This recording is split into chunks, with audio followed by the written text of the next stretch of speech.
नमस्कार मित्रांनो, trending Marathi education या करंट अफेअरच्या मराठी एज्युकेशन चॅनलमध्ये आपले स्वागत आहे. तर मित्रांनो, आपण तुमच्यासाठी रोजच्या रोज चालू घडामोडीचे प्रश्न हे मराठीतून घेऊन येत असतो. आजच्या व्हिडिओमध्ये आपण तुमच्यासाठी 7 जुलै 2024 या दिवसातील सर्व महत्त्वाच्या चालू घडामोडी या बघणार आहोत. मित्रांनो, जर तुम्ही चॅनलवर नवीन असाल, चॅनलला अजूनपर्यंत सबस्क्राईब केलेलं नसेल तर सबस्क्राईब करून घ्या आणि बेल आयकॉनला प्रेस करा. म्हणजेच प्रत्येक दिवसाच्या चालू घडामोडीच्या व्हिडिओची नोटिफिकेशन ही तुम्हाला सर्वात आधी मिळून जाईल. तर चला मित्रांनो, वेळ न घालवता आपण 7 जुलै 2024 या दिवसातील सर्व महत्त्वाच्या चालू घडामोडी बघूया. सर्वात महागड्या शहरांच्या यादीत मुंबईचा जगात कितवा क्रमांक आहे? तर या प्रश्नाचं उत्तर आहे ऑप्शन क्रमांक 1, 136. मित्रांनो, जगात सर्वात महागड्या शहरांच्या यादीत मुंबईचा क्रमांक हा 136वा आहे. तर मित्रांनो, या जगात सर्वात महागड्या शहरांच्या यादीत हाँगकाँग या शहराचा प्रथम क्रमांक आहे. हा देखील पहिला पॉइंट लक्षात असू द्या. तर चला नेक्स्ट चालू घडामोडी बघूया. हेमंत सोरेन यांची कोणत्या राज्याच्या मुख्यमंत्रीपदी निवड झालेली आहे? तर या प्रश्नाचं उत्तर आहे ऑप्शन क्रमांक 2, झारखंड. मित्रांनो, हेमंत सोरेन यांची झारखंड राज्याच्या मुख्यमंत्रीपदी ही निवड झालेली आहे. मित्रांनो, हेमंत सोरेन यांची झारखंड राज्याचे 13वे मुख्यमंत्री म्हणून ही शपथ घेतलेली आहे. हा पहिला पॉइंट लक्षात असू द्या की ते झारखंड राज्याचे 13वे मुख्यमंत्री आहेत. मित्रांनो, हेमंत सोरेन यांनी झारखंड राज्याच्या मुख्यमंत्री पदाची ही तिसऱ्यांदा शपथ घेतलेली आहे. ते झारखंड मुक्ती मोर्चा राष्ट्रीय पक्षाशी संबंधित आहे. हा देखील महत्त्वाचा पॉइंट आहे, लक्षात असू द्या. त्यांचा पक्ष विचारला जाऊ शकतो. तर चला नेक्स्ट चालू घडामोडी बघूया.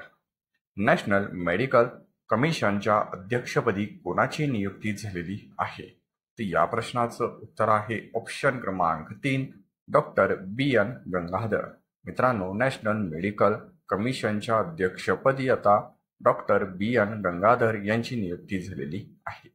तर चला नेक्स्ट चालू घडामोडी आजच्या दिवसाची आपण बघूया. हेल्थ साथी योजना कोणी लॉन्च केलेली आहे?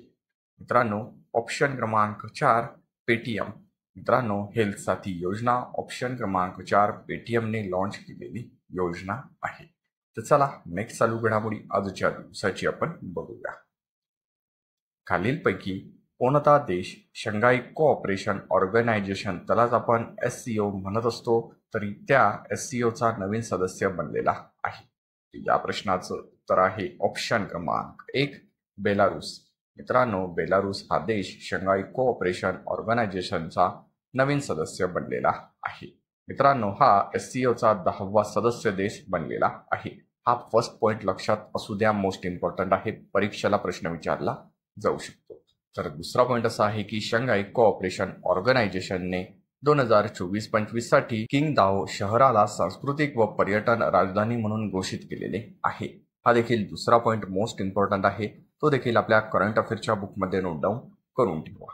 तर चला नेक्स्ट चालू घडामोडी बघूया. अफगाणिस्तानवरील 3री संयुक्त राष्ट्र परिषद कोठे आयोजित करण्यात आलेली होती? तर या प्रश्नाचं उत्तर आहे ऑप्शन क्रमांक 2, दोहा. अफगाणिस्तानवरील 3री संयुक्त राष्ट्र परिषद ही दोहा येथे आयोजित करण्यात आलेली होती. तर चला नेक्स्ट चालू घडामोडी आजच्या दिवसाची आपण बघूया. खालीलपैकी कोणत्या भारताच्या पहिल्या स्वदेशी रेडिएशन विरोधी क्षेपणास्त्राची यशस्वी चाचणी घेण्यात आलेली आहे? या प्रश्नाचं उत्तर आहे ऑप्शन क्रमांक 3, रुद्रम-1. मित्रांनो, रुद्रम-1 या भारताच्या पहिल्या स्वदेशी रेडिएशन विरोधी क्षेपणास्त्राची यशस्वी चाचणी ही घेण्यात आलेली आहे. मित्रांनो, भारताचे पहिले स्वदेशी रेडिएशन विरोधी क्षेपणास्त्र DRDOने विकसित केलेले आहे. हा पहिला पॉइंट लक्षात असू द्या. तर भारताच्या पहिल्या स्वदेशी रेडिएशन विरोधी क्षेपणास्त्राच्या रुद्रम-1ची यशस्वी चाचणी घेण्यात आलेली असून ते हवेतून जमिनीवर मारा करणारे क्षेपणास्त्र आहे.